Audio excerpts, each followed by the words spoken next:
Bila dilepaskan, najisnya akan direbut untuk dapatkan barakah. Okay, nanti boleh Google kerbau bulet satu surah. Bulet tu putih kan? Kalau bulet ni menunjuk pada orang putih. Kalau nampak bulet-bulet tu mesti orang putih.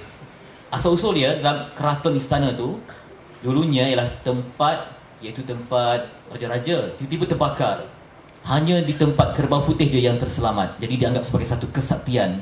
Sampai sekarang, lepas kita sembahyang maghrib ke semua kumpul-kumpul lah, nampak kerbau ni akan dilepaskan.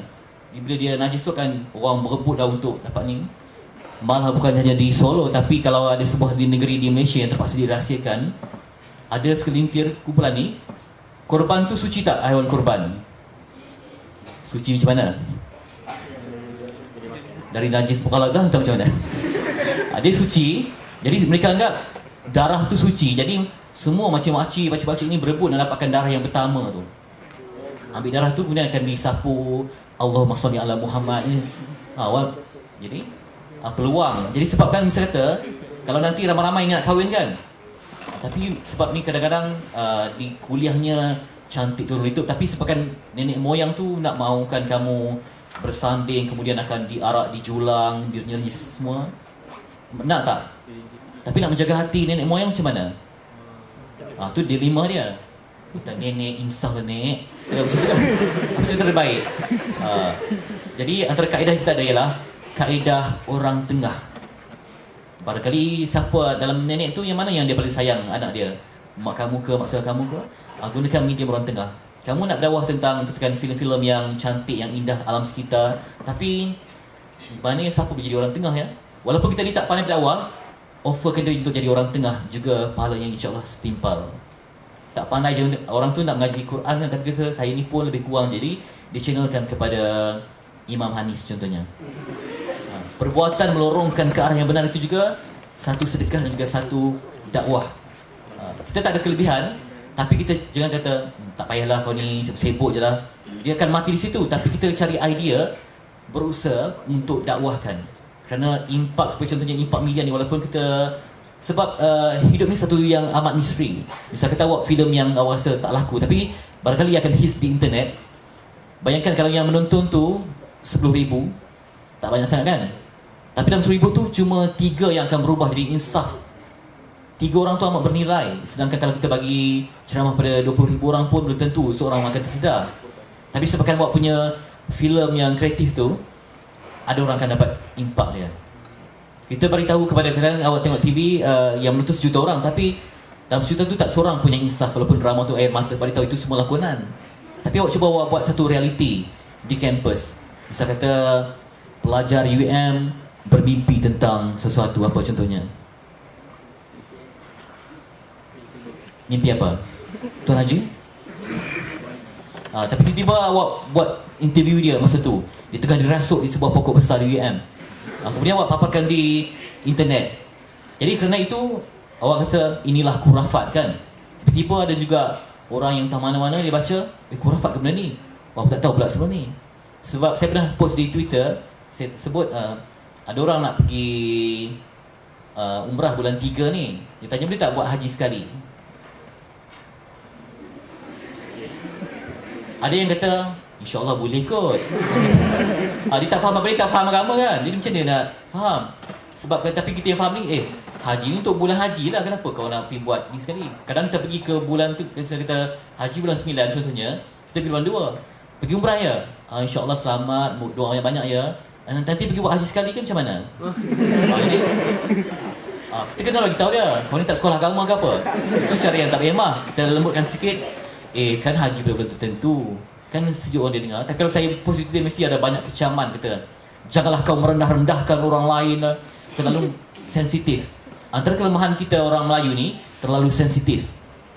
Sensitif sama seperti yang dibawa oleh pengaruh Hindustan. Sebab kita di tanah Nusantara ni sangat sensitif dan juga lembut sifatnya. Sebab tu jumlah maknya di tanah Nusantara lebih banyak. Hakikat dia di Thailand, di Malaysia pun ramai. Jadi kerana kelembutan yang tidak diselarikan sebegitu. Jadi itulah dia pentingnya. Misal kata, siapa sini yang berwajah kaca? Ada tak? Semua katakan? Hanis nak mengaku ke? Satunya dia kacau, tapi ada maknya yang tergilakan dia.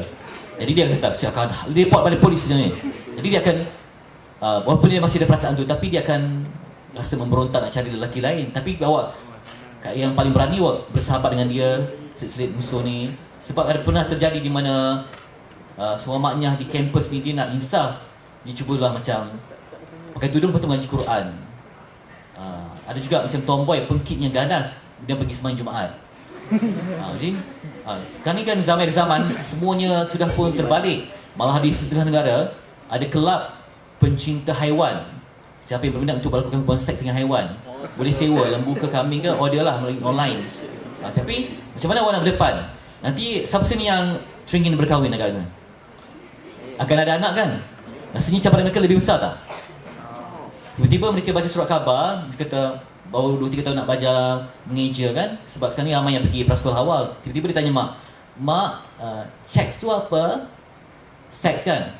Jadi macam mana nak terangkan? Kan dia kata, tak payahlah baca itu. Dan kan banyak dekat surat khabar. Macam mana kita nak terangkan dengan cara yang ilmiah? Tiba-tiba dia kata topik utama akhbar itu kes liwat di Tangguh contohnya kan. Anak bertanya, mak, liwat tu apa? Nak cerita pasal apa? Jadi penting hari ni nak kena ada ilmu dalam segenap aspek. Walaupun kita tak minat suatu bidang, tapi kena ada tahu supaya nanti ada hal untuk berhujah. Misal kata isu tentang lagu Korea yang popular apa contohnya? Alhamdulillah semua tak tahu ya, syukur ya. Semua tak terdedah benda-benda yang syirik semua ni, bagus.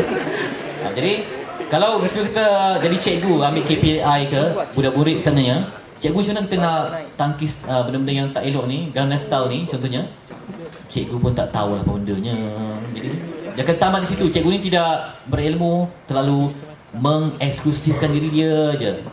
Sedangkan dia ambil tahu, tapi dia bukan maksud dia ikut, tapi dia sekadar untuk kalau ada apa-apa isu serangan. Sebab sekarang ni zaman berperang dengan ilmu. Jadi dia ada hujah untuk berbalas. Dia tahu, oh yang tu dia banyak, dalam tarian tu banyak tarian lucah tak sesuai, sebab tu kita tak boleh ikut. Maksudnya dia kena ada hujah. Bukan kata semua dia nak menolak pintu. Sekarang ni langit terbuka, tak boleh tolak. Kena faham, kemudian saringkan. Itu yang penting. Boleh Hanis ya? Nama orang lelaki yang nama Hanis ni biasanya orang yang jiwa dia serapuh. Betul lah ya. Jangan dilukai hatinya. Itu dia.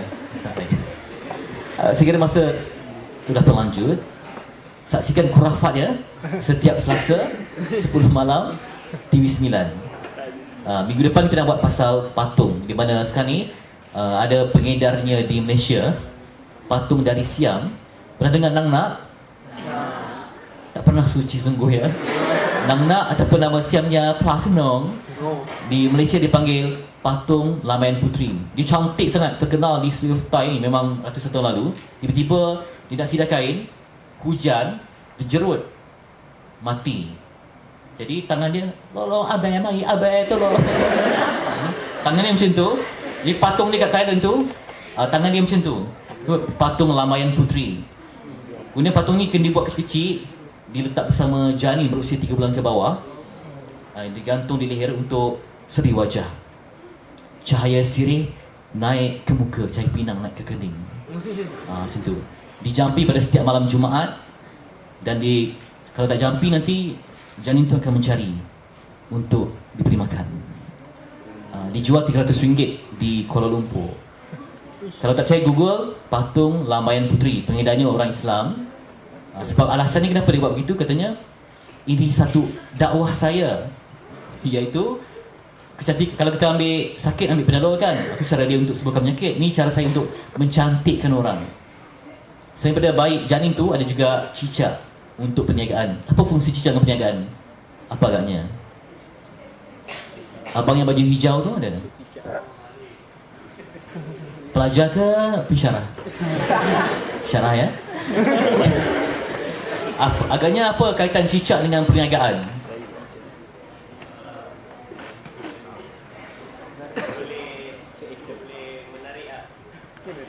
Jadi cicak tu boleh menarik.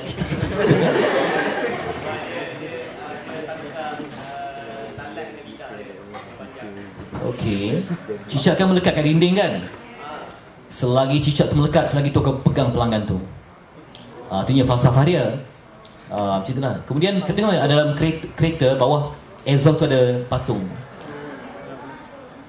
Kau lain dekat. Untuk apa? Patung tu. Jadi kalau ada orang roh jahat ke, kanak-kanak hantu kanak-kanak ke, dia nampak patung dia main, patung tak kacau orang kat driver tu. Okey. Itulah dia masih lagi melingkari umat kita hari ni ya. Jadi dia menunjukkan bahawa banyak ruang kita boleh dakwah bidang-bidang khurafat. Misal kata yang paling popular apa? Misal kata kalau kata tangan tak dapat rezeki kan.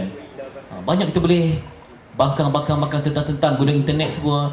Nanti orang retweet, orang akan like, dia akan tersebar. Jadi rumusan di sini amat mudah tersebar. Tetapi halangannya fitnah lebih laju berbanding ilmu untuk tersebar. Ilmu, ya ke habis kat situ. Fitnah, ya ke, tak sangka, ya, akan terus berpanjangan. Ilmu, macam itulah. Masuk telinga kanan, tak sempat ke kiri, patah balik. Itu punya ibaratnya ilmu itu. Penyakit ilmu ialah malas dan lupa. Kembali ke Tuan Sidang.